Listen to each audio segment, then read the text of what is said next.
Welcome back into the Sports Source. This segment of our program brought to you by Topoco Lodge. The holidays are here.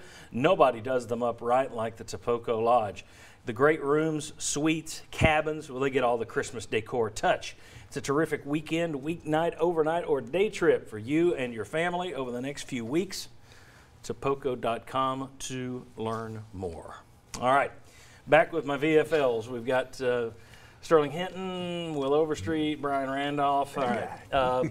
For the fifth time this season, Jeremy Pruitt tried an onside kick yesterday, and for the fifth time this year, the guys didn't come up with it. I don't have a problem with the onside kick. My problem was with when and where. It's a 13-10 game. It's a close ball game. It's the middle of the second quarter. I understand it in the third quarter or something, but early on, it was the same thing against Florida. You score, you're back in the game. You've been deep in your own end the whole time. You're finally going to get field position, flipped.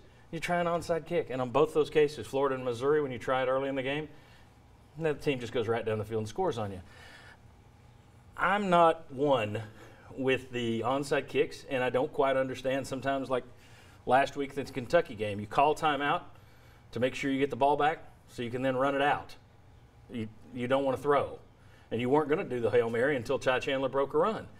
Then why call the timeout to get the ball back? I don't some of the gambles don't jive with what I see. You guys played. Tell me I'm wrong. I like it. I like the onside kicks, baby. I love it. And yesterday we should have had that one. I thought we had it. Could have had all five. Well, I'm saying we definitely had two. Some people say three.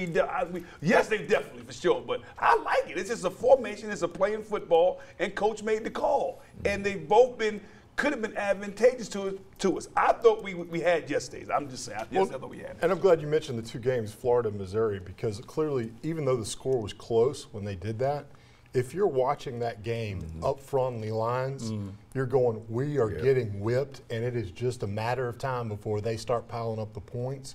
We've got to get the ball back one extra time to have any shot in this game. And I think they legitimately thought, even though the fans and everybody says we're in the game right then, they're looking at the line of scrimmage going, we haven't got a shot, and you know what, unless we get turnovers or get the ball back more than one time. All right, so we got two guys that are cool with all the gambles. Yeah, I'm the third, yeah. Will hit it on the head. We have a talent deficiency, and when you have a talent deficiency, I appreciate the coach doing what he has to do to give us a chance. And when he does it, I feel like we should have got it.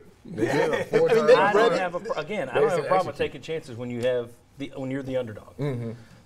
If the chances make some sort of sense to me. I just put it this way.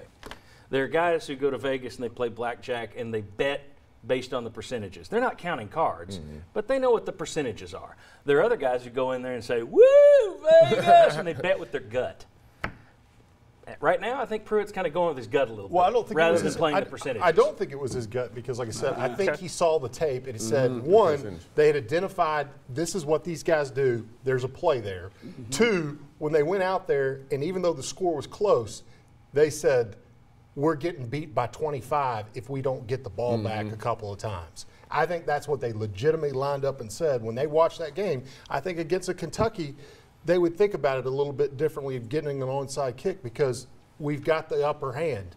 Against a Missouri and against a Florida, you were clearly out of the game even though the score was close. And it was an awesome onside kick yesterday. The kick was just awesome. That was a golf shot right there. He put it where he wanted to put it. And our player had the ball. He had the ball. Fantastic. Yep. Loved all five of them. They were beautiful. The way you give the other team field position, I love it. God, that looked good. I don't think it added up to 50 points. You got to know. No, it didn't help. You got to know when to hold them, know when to fold them, as they say. But here's the thing. It'll be interesting to see how much of this is year one. As Bob pointed out earlier in the year, Butch Jones was kind of a gambler in his first year. As you get better, you get a little bit more conservative because you don't need to be taking as many chances. It will be interesting to see how eager Pruitt is to gamble moving forward next year and as he improves the roster. All right, when we come back, Drew Lock versus Vol Twitter, Tennessee versus Kyle Sharmer, some interesting numbers on Vandy's quarterback. And how big is this game for Jeremy Pruitt? Come on back on the Sports Source.